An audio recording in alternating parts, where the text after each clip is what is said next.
People come to Alaska for many reasons. The great fishing,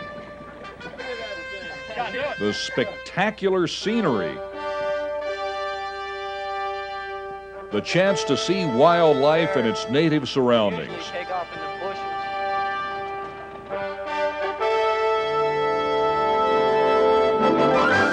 Or just to relax in a place of incredible beauty. But for those who really want to experience Alaska, to become a part of its great heritage, there is a land known as Kijik.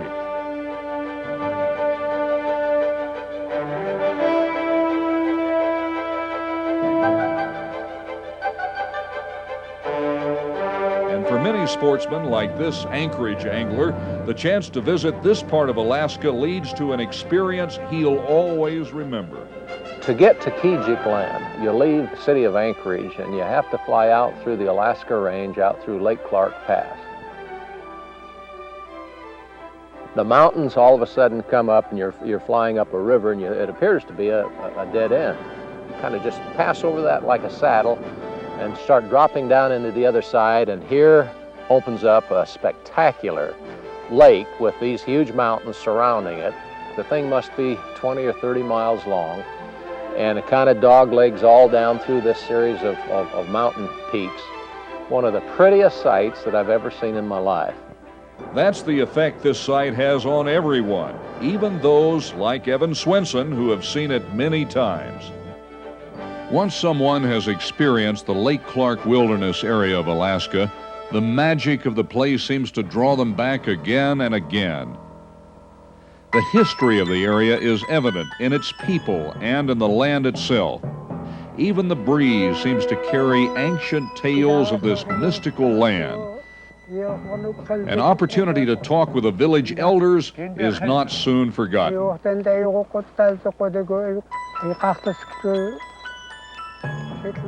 Our ancestors crossed many waters to get here. When they beheld this land with its grand forests, rushing water, and much animal, they knew it was for them a good land and claimed it was their homeland. They were mighty warriors who survived by making friends with the land.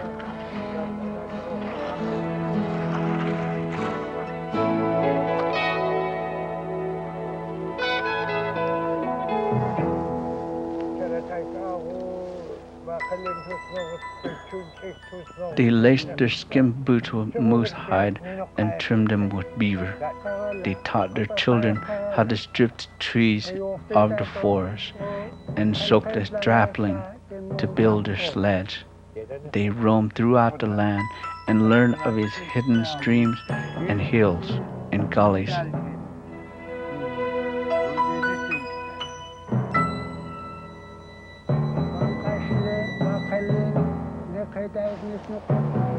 They learned where the moose and the caribou and salmon lived and hunted them.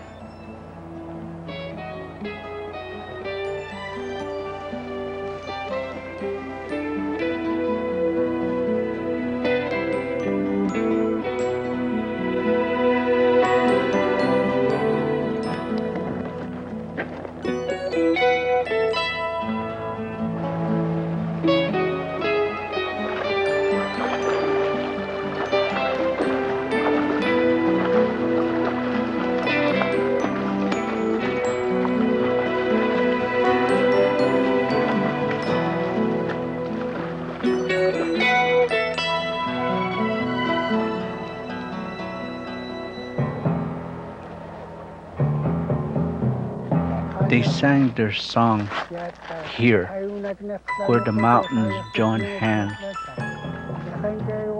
and claimed it was their homeland, their Kijik. The tales of traditions and hardships weathered over the centuries seem very close as these sportsmen move from stories of the past into the challenge of fishing these waters today. I had an opportunity to go with these folks and do some fall rainbow trout fishing, and I've heard these stories about being able to catch big rainbows late in the fall, in October. So we took the river boat downriver below Lake Clark. Rick, the local mayor, took us out, and he had his favorite recommended spot, and sure enough, this is where we got into some good fishing. The wind was blowing, and I didn't have very high hopes of catching anything in there, so baited up, threw out, made a few casts, and lo and behold, all of a sudden, I had a fish. You're not excited either, are you? No. For the sport fisherman, there's nothing quite like the thrill of hooking into a rainbow trout. The rainbow is known for its great fight and endurance and some mighty fine eating to boot. They are more plentiful in Alaska than perhaps anywhere else in the world. There's something almost magical about doing combat with one of these huge rainbows in Alaska's lakes and streams. And you can count on that exciting rip of color in the water. The rainbow will always give the angler a run for his money on light tackle. But eventually, even the worthiest of challengers reaches his limit. There he is. He came up out of the water, and I only had about 4 or 5 pound test on this little rod because I hadn't really anticipated catching anything. And it turned out it was about a nice 6 pound, 5-6 pound rainbow trout. Now that's a beautiful fish. That's the nicest fish I've ever caught. Oh yeah, that's beauty, isn't it? But we caught that fish and had a chance to take some pictures of it. And then one of the exciting things to me was the privilege of letting that fish go again, so that someone else will have the same fun that I had of capturing that fish. Catch and conserve, they call it in Kijik. It's becoming a more common ethic among anglers, even in this state of such bountiful fishing. True sportsmen know a little conservation today will preserve this paradise for tomorrow. But there are still those who can't resist the smell of a fish frying in a pan. When the fishing is this good, some people might wonder why I look for new water. But in Alaska, the next fishing hole is always better than the last. Here we go. I'm all snagged up here. Go ahead and catch one if you can. It's all right with me. Oh, I had a bite. Wait a minute. What is it? Don't count. Acted like something was taking it. Hey, I think I got it. I got it. Hold on, Cease. I'll record him for posterity. What have you got anyway? What have I got? I got a lake trout. How come he's not jumping, Rick? Lake trout have a tendency to stay on the bottom. They don't fight, or it's like snagging onto a log. Maybe it's a whale. Well, that might be a little exaggeration, but nobody's complaining. He's just going to mess around Well, with him. as long as I can keep him here he comes. Look at that, would you? Now, that looks like a big cutthroat to me. Yeah. Well, let's see. A lake trout's not really a trout. It's a char. Well, we used to catch cutthroat, and they look very similar to that. You got him? Come on in. I'll just lead him in. I want to get a picture of you. Now, that is pretty. This one here is a baby one. Lake trout will live up to 20, 30 years. Easy. That long? Mm-hmm. Hold her up. That is beautiful. That's a baby one. You got to Well, hold it still. You got to hang on to it. Now, how big did you say those will get? They'll get up to 60, 70 pounds. Well, then, so this is a baby. I'm going to let him go here now. He's let's been let out him of the go. water here for a while, so. We'll let him grow up, huh? We'll come back and we'll get him when he's 50, 60 pounds. There he goes. Goodbye. All right, Fishy. See you in a year or two. Where's your big brother? If he knows, this fish ain't telling. Part of the beauty of Alaska stems from the fact this vast area is so untouched by man. Most of it is accessible only by float plane, so its incredible wildlife remains largely undisturbed. And in this particular spot, you'll find an extraordinary amount of wildlife, even for Alaska. That's about a 2-year-old. That one right there is... And of course, the fishing in Kijik Land goes unmatched.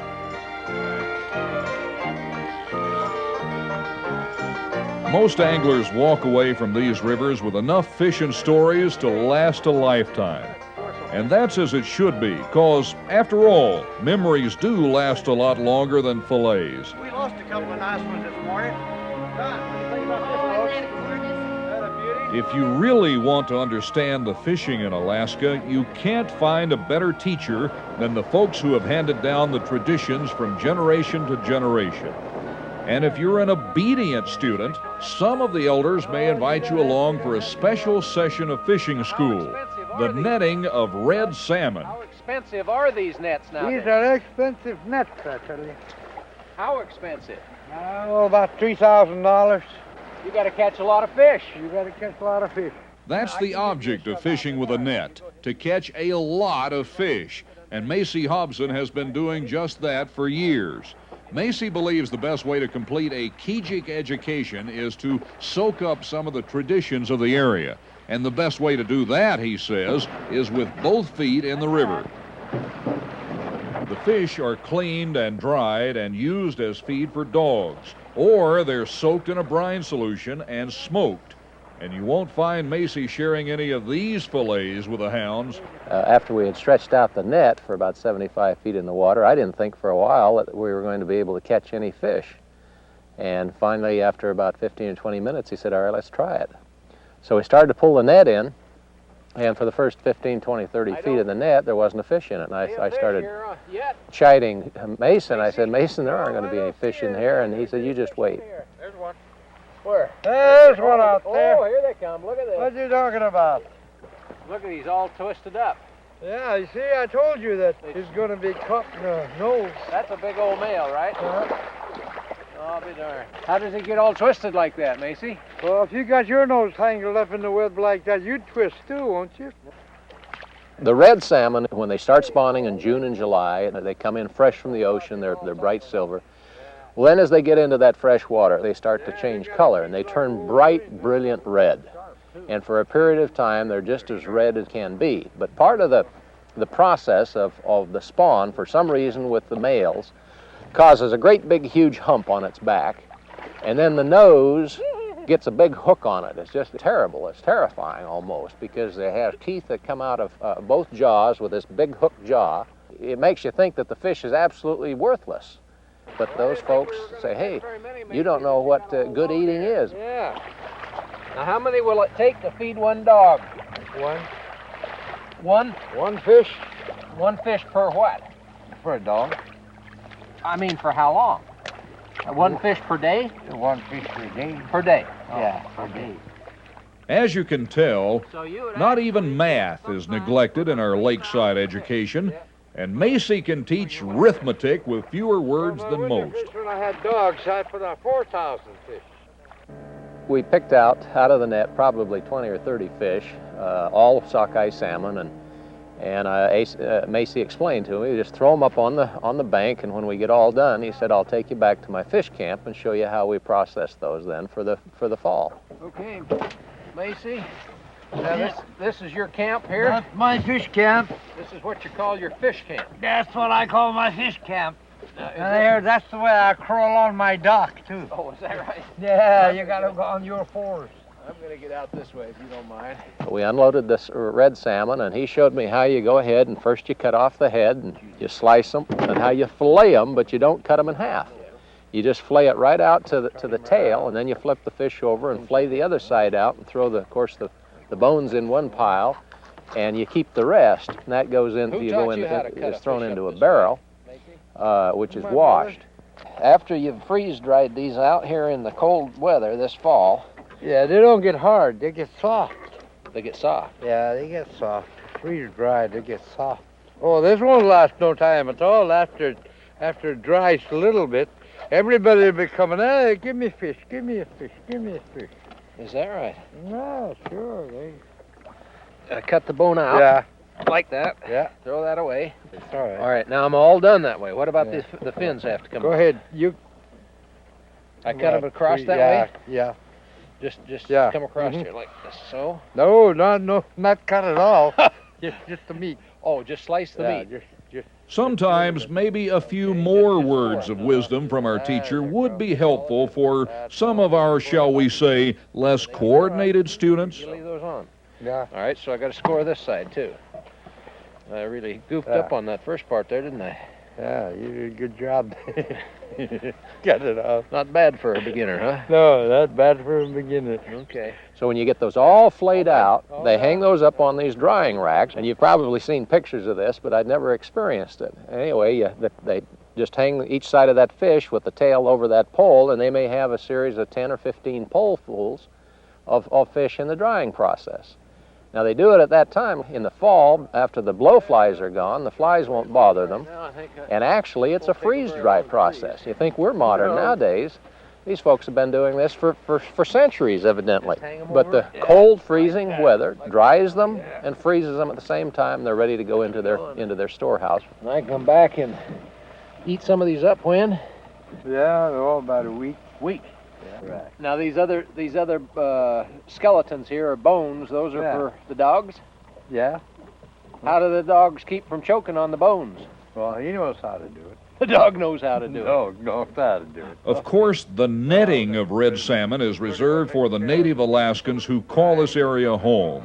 But there are even more exciting ways to deal with this incredible fish, like a streamside showdown with rod and reel. Okay. Flying in Alaska can be a real experience, but to really experience Alaska, you have to see it from the air.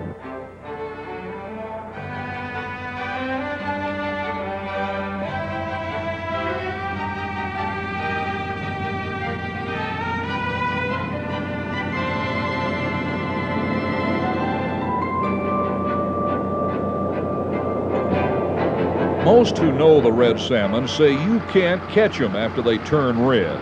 There seems to be a major transition in their feeding habits from the time they leave the ocean till they spawn in fresh water.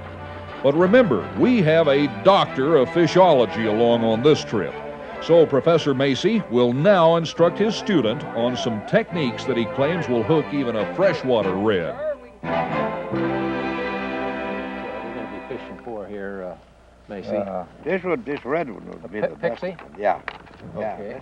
But see, if you drag it across, he thinks a bug or little fish coming along and trying to take his eggs. Over the egg nest. Yeah, over the egg nest. You see? Oh, I see. That's what it is. And that'll make him bite it. Yeah, that'll make him bite it. He'll fight that because it's bright, you see. Because I've heard you can't use a lure on red salmon, you know. Right? Well, you can, sure, this time you can because you're dragging right over their nest. They'll fight anything. Oh, sure. Sure, that's what it is. That's All right, we'll try that one. I'll put that one on, and we'll see what we can do with that. All around the shore here, the tall grass is beaten down. There's just numerous bears in this area, so we were a little bit concerned about the bear situation. But right there at the head of this lake was a little creek that came into it, and the creek was just full of red salmon. Yeah, sure, I told you. With a fish so close, so plainly visible in the stream, this looks like a setup. Who could miss?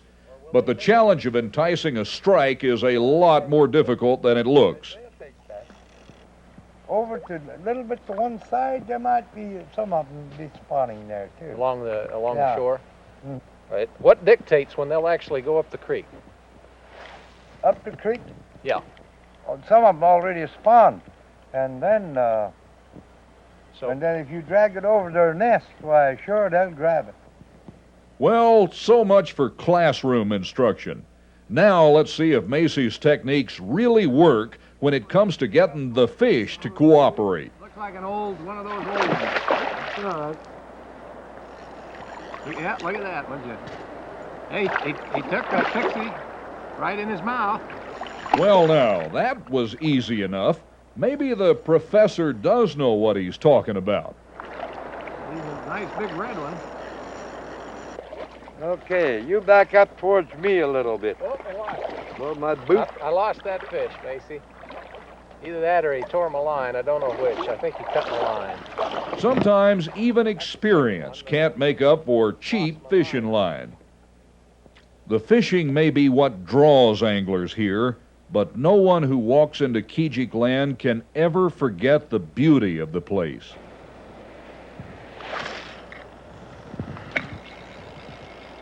Macy, I think I got one here.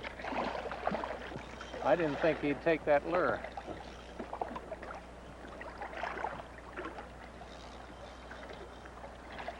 Got him.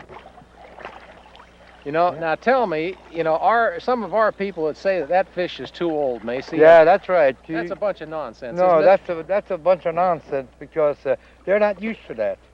They'd never seen never seen a red salmon like this. Is that right? Red skin.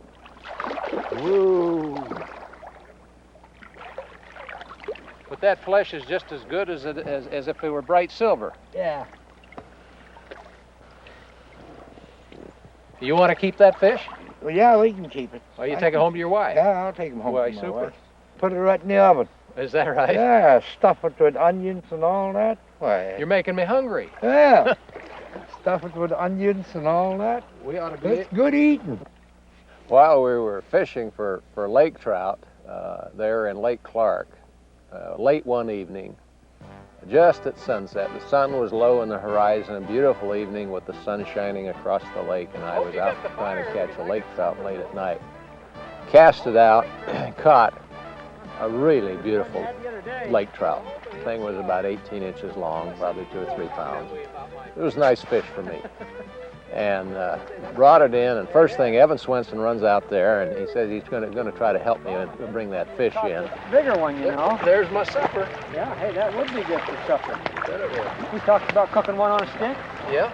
Can we try it? Sure, I'd like to try that. He says, here, I'll help you, and he reaches out, pulls up the line with the fish on it, loses my fish, just slickering a whistle for me. Oh, I had him. There went supper. That's catch and release.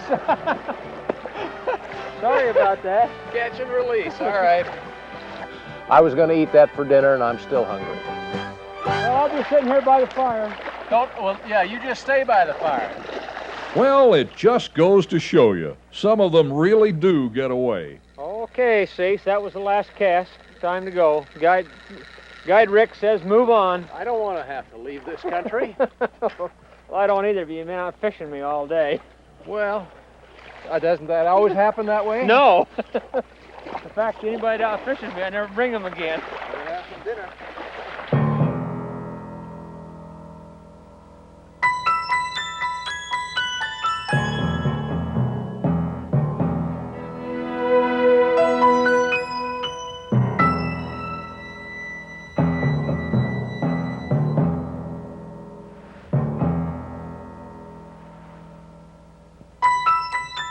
Once you've tasted the magic of the Kijik area of Alaska, a part of you always remains. The people who call this place home believe if the land is treated with respect, you are able to become at peace with nature. It is being a part of this heritage and tradition that indeed becomes the Kijik Experience.